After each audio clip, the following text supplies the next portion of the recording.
Sick of the fatigue and fog? Fed up with the unpredictable flares? Hangry from the super restrictive diets? Hello, and welcome to the Crunchy Allergist Podcast, a podcast empowering those who, like me, appreciate both a naturally minded and scientifically grounded approach to health and healing. Hi, I'm your host, Dr. Kara Wada, quadruple board certified pediatric and adult allergy immunology and lifestyle medicine physician, Sjogren's patient, and life coach. My recipe for success combines anti-inflammatory lifestyle, trusting therapeutic relationships, modern medicine, and mindset to harness our body's ability to heal.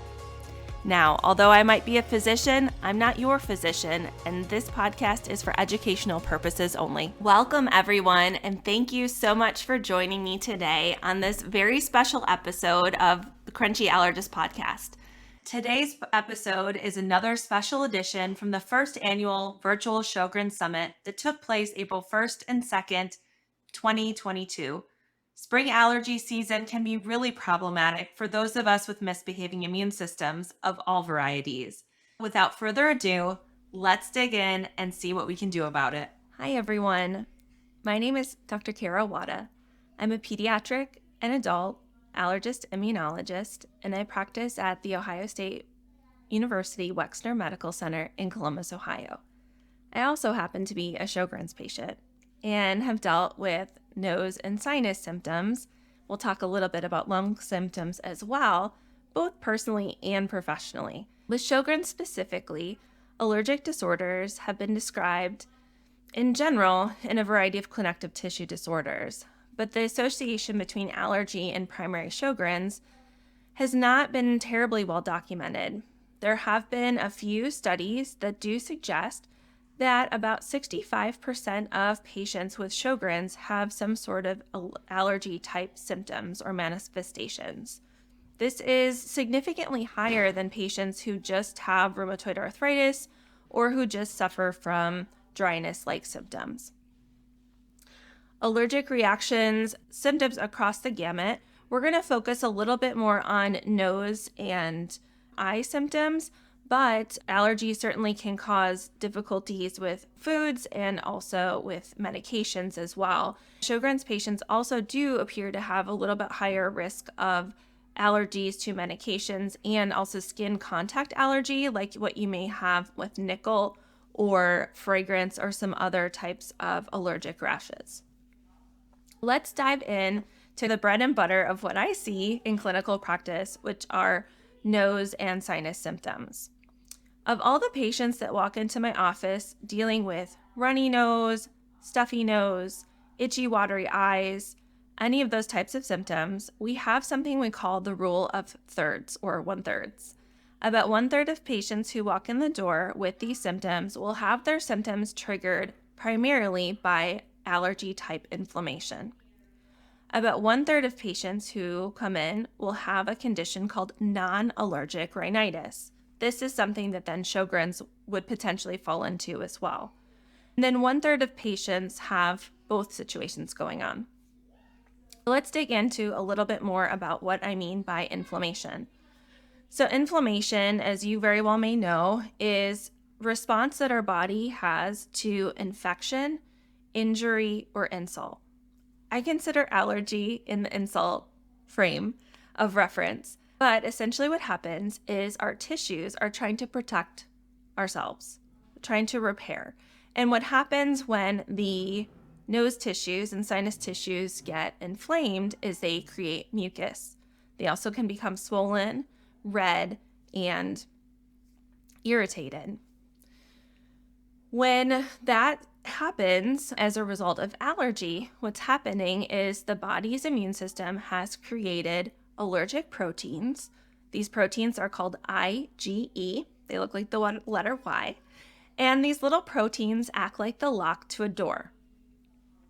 If you're exposed to a particular allergen, like if you're allergic to kitty cats or oak trees, if you inhale that oak tree pollen or kitty cat allergen, those keys, the allergen, come in contact with the lock, the protein, and they unlock the allergy cells to release all of these different substances that create the symptoms that we experience.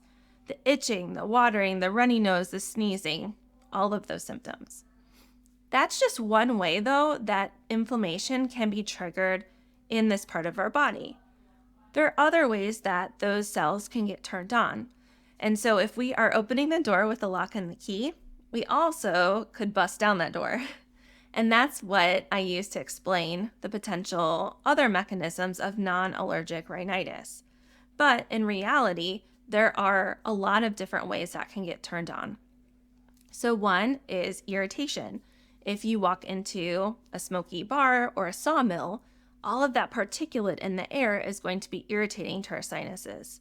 Our sinus passageways and our nasal passageways are trying to keep the air that we breathe filtered out, humidified, and clean before it reaches our lungs. And as it's purifying that air and conditioning that air before it gets to our lungs, it may want to expel what's not supposed to be there. One other situation that we can see is in, for instance, Sjogren's.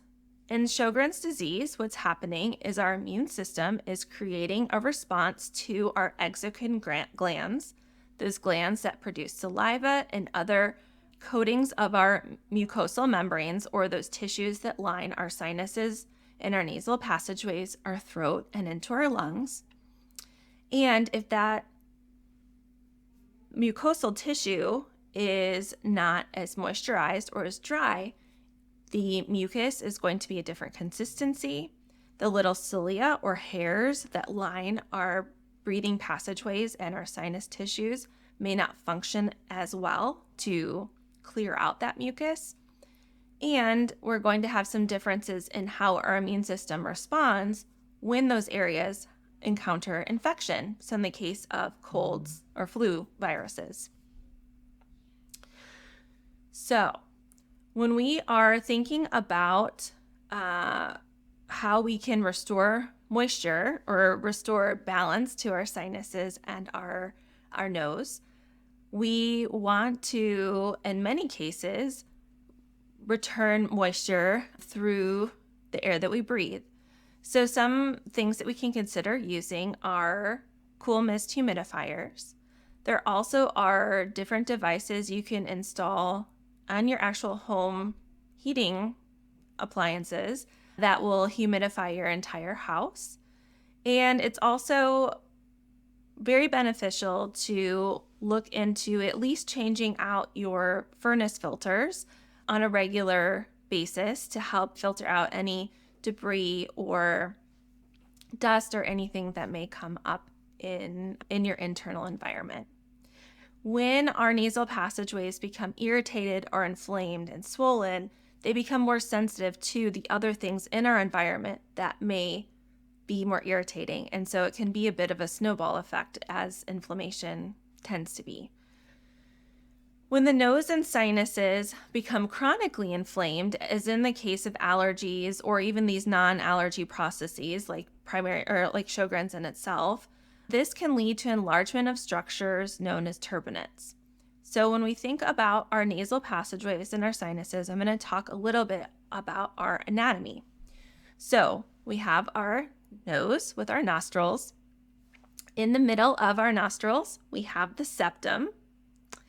You may have had someone tell you or heard about someone having a deviated septum. It means the septum is off or a little crooked. Most of us are. I'm pretty deviated. And that can become problematic if you have chronic inflammation in your sinuses or if it's extremely deviated, because that septum may become closer in line to the turbinates. Turbinates are bony structures inside of our face, behind our cheek sinuses, that are on either side of the septum, and they're covered in that mucosal tissue. Those structures can become enlarged over time if these tissues remain inflamed and stay inflamed chronically. And over time, or if you have a bad cold, for instance, they can swell to the point where they're touching that septum. And that's when you're going to feel like you can't get any air in and out of your nose. You'll feel completely congested and or what I will call obstructed. There are other reasons you can become obstructed. Some people may develop non-cancerous growths in their sinuses called polyps. This is not something that's terribly common with Sjogren's, but can occur on its own in a different process with allergies or other underlying conditions. But there are other reasons one could have complete stuffiness or obstruction. This is just one of them. Being able to control some of that inflammation is really important, though, so that you can try to minimize the potential for needing antibiotics, which can increase the risk of yeast or yeast infections and decrease kind of risk to injury to your gut flora as well. And it also can decrease the need over time for the potential for sinus surgery. What can happen essentially with chronic inflammation is that swelling can close off the drainage pathways that drain our sinuses. So we have several different major sinus cavities in our face.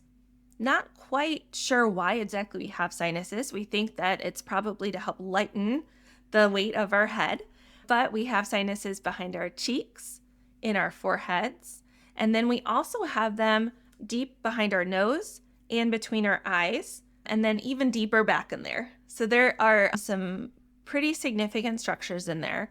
And all of those structures are, again, lined with mucosal tissue, makes mucus. And that mucus needs to be able to be thin and make its way out so we can swallow it down the back of our throat. If those tissues become swollen, these small little drainage pathways can become closed off. And because we are living, breathing organisms in the world, these tissues are not sterile. So we have bacteria that naturally live in and on us, not only in our guts, we think of our gut bugs, and on our skin flora, but we also have bacteria, viruses, fungi that live in our sinuses and our nasal passageways. And so if these drainage pathways become closed off, that then becomes an area that is much more prone to developing a sinus infection that may need then antibiotics to help treat it. So this is a really interesting area that both allergists and ear, nose, and throat physicians are increasingly interested in discovering more about our microbiome of our nose and our sinus cavities, because it is thought that this microbiome plays an important role in chronic inflammation, especially in those individuals who maybe have completely negative allergy testing. The amounts and types of the bacteria can vary greatly based on many different factors, including antibiotics, recent viral infections, and underlying health conditions, such as something like Sjogren's. So let me touch a little bit. I mentioned kind of two different types of physicians that care for this area of the body. Those include ear, nose, and throat surgeons. Those doctors are also known as otolaryngologists. Oto means ear, larynx means voice box. Ologist studies them. They are surgery doctors, so they primarily train to be surgeons, and they learn about surgical interventions and diseases that affect essentially all this part of our body. They can specialize, in addition to just being a general ENT, some may specialize in hearing disorders, some may specialize in sinus disease, they're rhinologists, some may specialize in the voice box, laryngologists. If you are in an area that has a large medical community, you may then see that there are ear, nose, and throat doctors who have these additional kind of specializations. The other type of doctor that you may encounter to help care for your sinuses and your nasal passageways are allergist immunologists. So this is my training background. So how did I get here?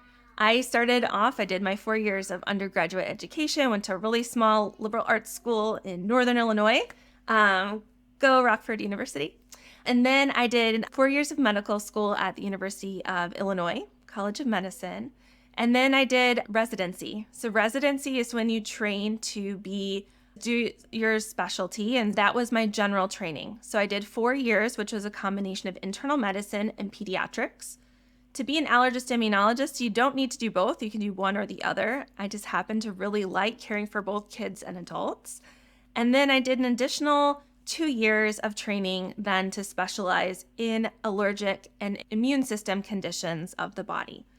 My training in the immune system tended towards learning about overactive immune systems relating to making allergic responses, drug allergies, food allergies, all of the sinus allergies and asthma that we're talking about, but also underactive immune systems, and in particular, immune deficiencies.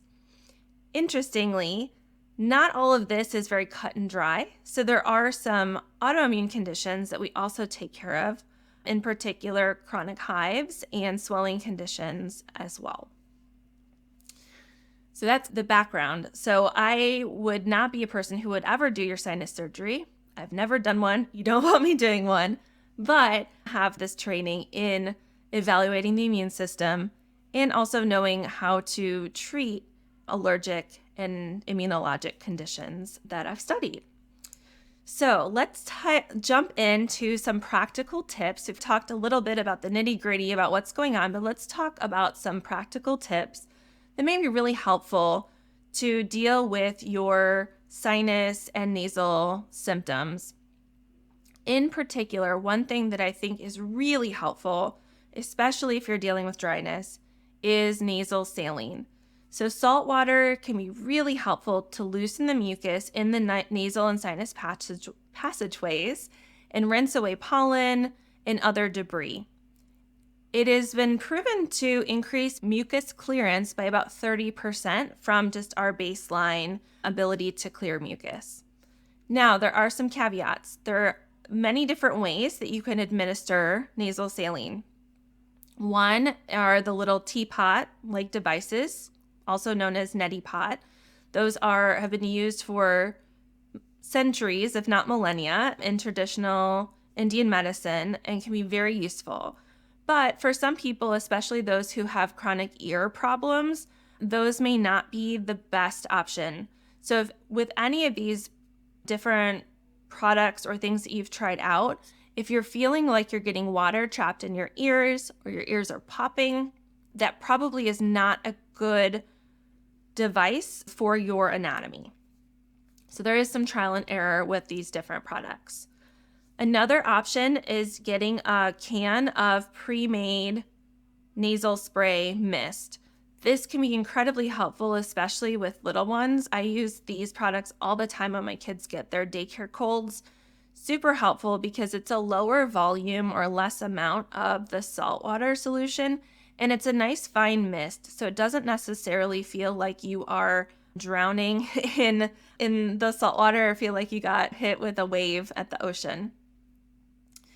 Another option is something that's a little bit of a combination between the neti pot and the mist, in that there are different squeeze bottles. One brand in particular is NeilMed, which I don't have any affiliation with other than they send a bunch of samples to our office.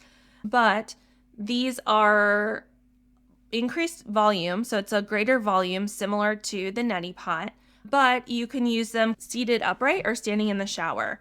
What I typically recommend with those is making sure your head is turned down so that the water or saltwater solution is going up and then out the other side with any mucus or debris that's coming out. The other really important tip with nasal saline, if you're using a product where you need to mix your own saltwater solution, make sure to follow the instructions on the product you're using. Most of them will recommend using distilled water or water that you've boiled and then let cool down. I will also say, just from trial and error, I find it to be much more comfortable if I'm using the larger volume, like the squeeze bottle or the teapot, if I warm up that water a little bit so that it is closer to body temperature rather than room temperature. It's much more comfortable, especially if the sinuses and nasal tissues are inflamed or irritated in any way. There also are some other products that you can mix in with those saline solutions. Sometimes ENT doctors or allergy doctors will consider prescribing anti-inflammatory type medicines, a nasal steroid, which helps decrease swelling in the sinus passageways, decreases inflammation there. Sometimes some doctors will have you mix that into your saltwater solution to do as a medicated rinse. And occasionally, if someone's dealing with chronic sinus infections, they may have you actually incorporate antibiotics in that solution as well. There's also one other product. Again, I have no affiliation with this company. I've had some patients like this, and I have a sample from the office, which is essential oil based. The thing I would just caution you with is to try a small amount first, because this is like a mentholated product. And so you could imagine that if your sinus passageways are pretty irritated, that something that has that minty to it, mintiness, I don't know if that's a word or not, but maybe irritating. So I would start with a small amount and do a little trial before you jump headfirst into using those products. The advantage to this is it is supposed to help break up the mucus. So may be helpful for people who have really thick mucus that is not coming out very easily. The other thing that can help in that situation is actually using a little more concentrated saltwater solution as well. But you're going to want to try to troubleshoot this with your ear, nose, and throat or allergy doctor to find out what might be the best strategy for you.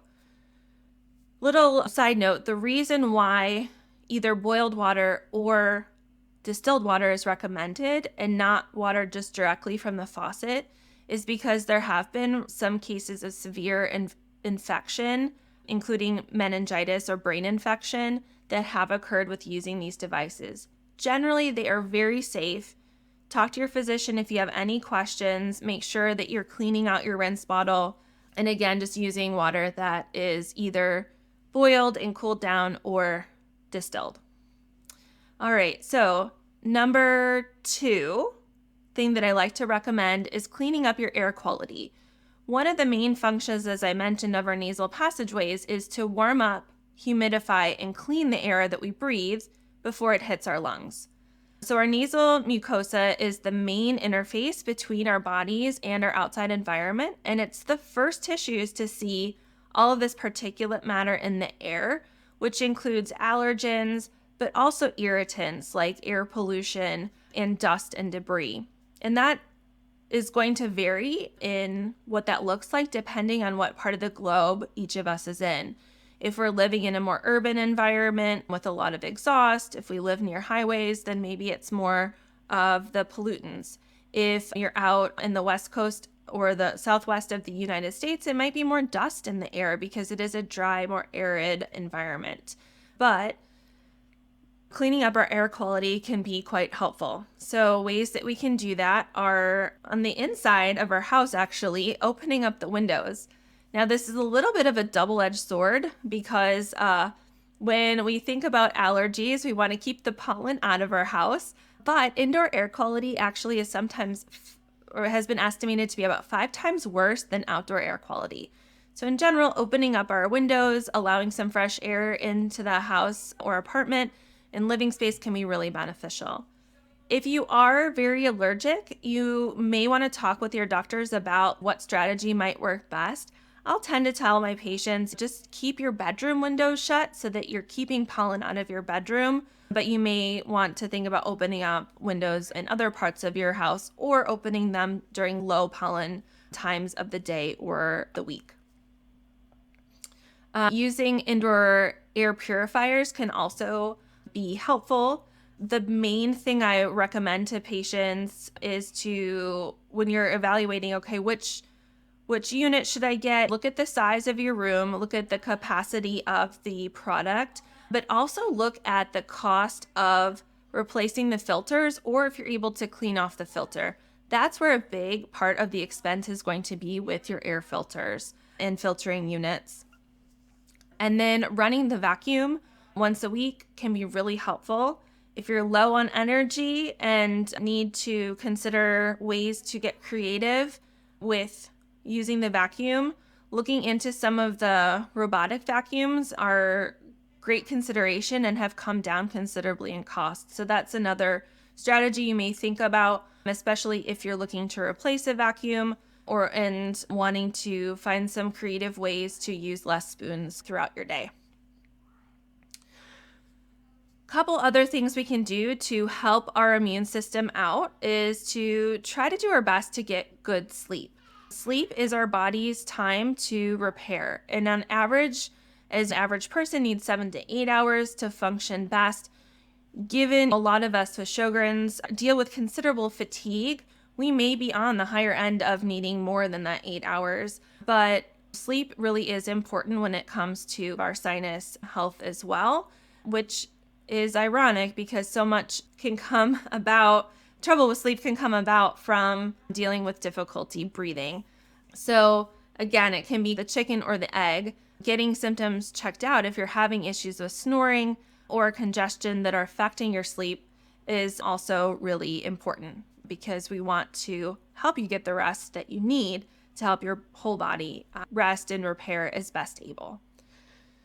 I also love the idea, so moving on to kind of the next topic of food as medicine. The data is increasingly clear, and there's more data to show this is the case in asthma in particular, but a plant-forward diet feeds those good gut bugs and creates an anti-inflammatory chemical signals throughout the body. That said, we know that there's no one-size-fits-all diet that works for everyone, so working with your registered dietitian or someone to help you through that can be really helpful. But I think it is important just to know that there is some emerging data looking at the role of food in kind of our sinus and respiratory health in general. That said, medicine is medicine too. And as at least in the northern hemispheres, we are getting into our spring allergy season. And one misperception I hear all the time that I want to at least help you out with today is there's a thought that using allergy medication early makes it less effective, which is actually not the case. What you're going to see, though, is over time, if allergies are worsening, then some of those medications just may not be as helpful or as useful. When we think of allergy medications, I think with Sjogren's in particular, it is really important to find out, do you make allergy protein or not?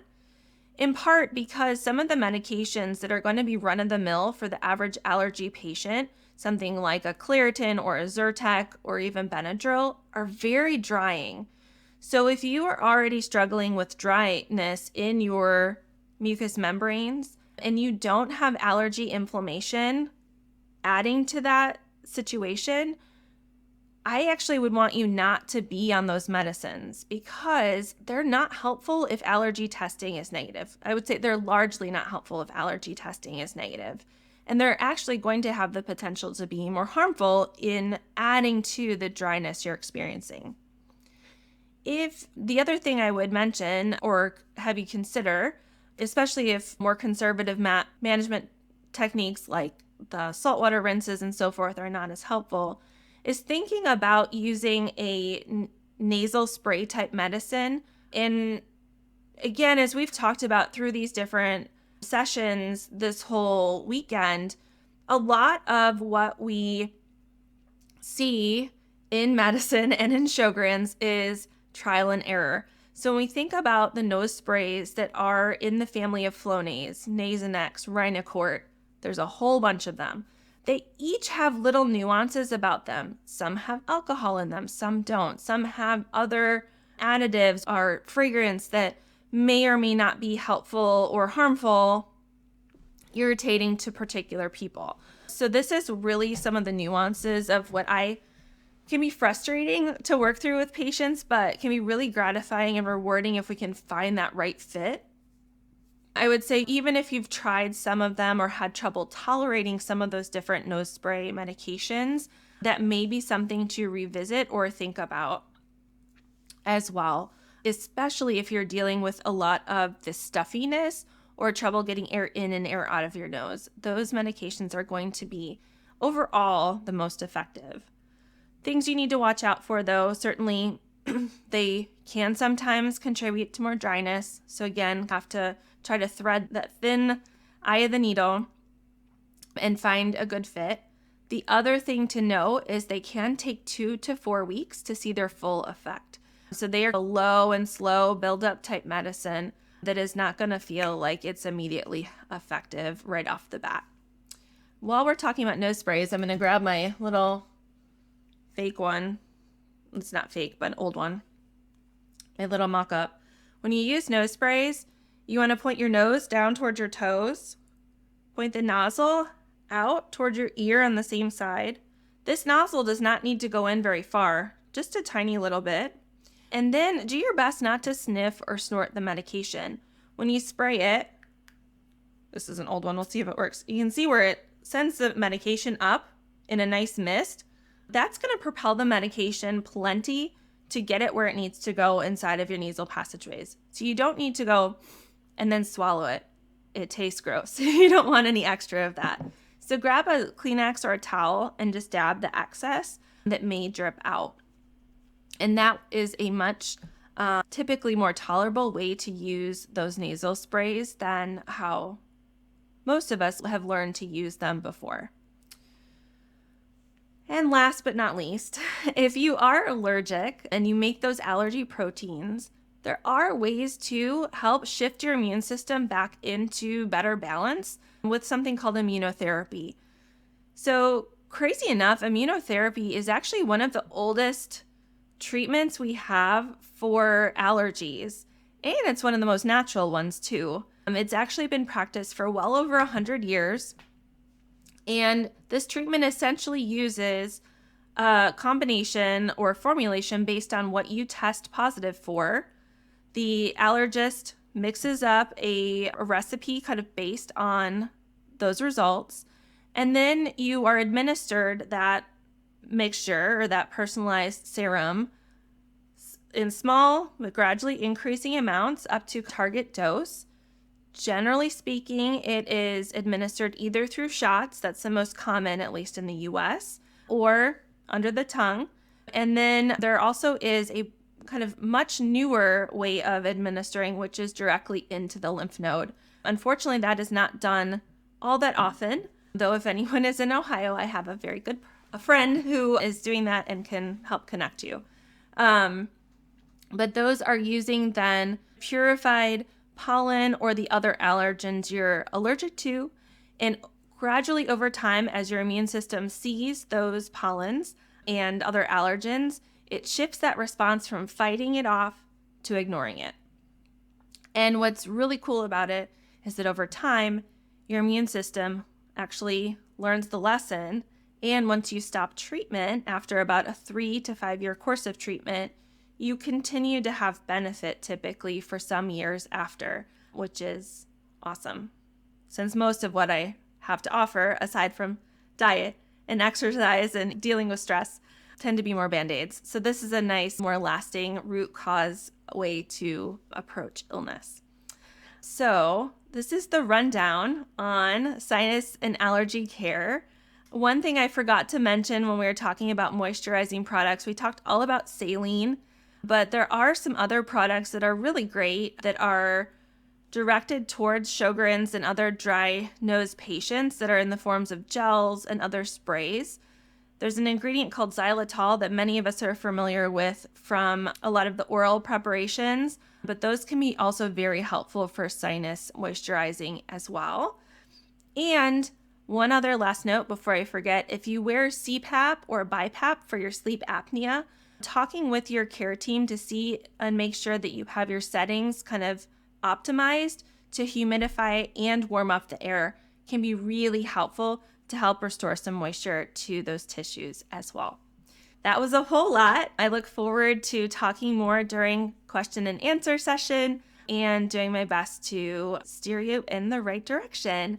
I hope everyone is learning so much from everyone today, from all of our speakers. Thank you so much for joining me today for this special edition of the Crunchy Allergist podcast. If you missed the first annual virtual Sjogren Summit but want access to all of the amazing talks like this one, head over to www.crunchyallergist.com for more details.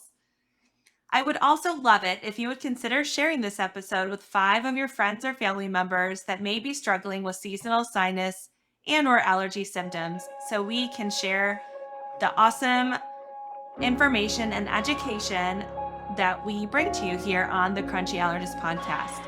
Thank you so much.